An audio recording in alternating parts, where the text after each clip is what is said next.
Kumbai, mi nome é Zoraida Molina Arndel. Provérbio 5, parte 2. Mulher parotim tinha trasto. Eta bem marga e amarga bebida. Eta tenebo leu foi bom biba e bom vida. E eta lagabo dualo. Salomão explica que consequência tem ora bodal adem por mulher parotim. 1. Bota perde a dignidade. 2. Bota tira a vida a fora para motivo de preocupação. E 3. Estrangeiro não gosta de boa riqueza. Problema de finança, problema legal. Esta papia de experiência para ela era de vai perder.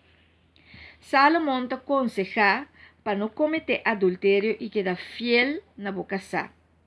Stop de estar cheater, pero tem matrimônio de qual você fiel.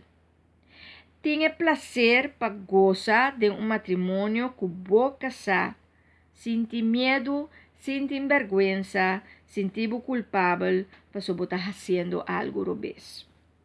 Tá safe. Bebê foi bo pos, que tá dibo e de nenhum outro gente mais. Está legal, fuente com valor e dignidade, fiel e confiável. Essa aqui está a mensagem e palavra de Salomão em Provérbio 5. Delante de Deus, nós não podemos esconder nada. Deus te mira tu coisa, hasta lo que tem em secreto. Então, é que secrecia aqui, por vai hopi hundo e deep, o bota querer com nenhum gente não sabe, pero sempre Deus se sabe.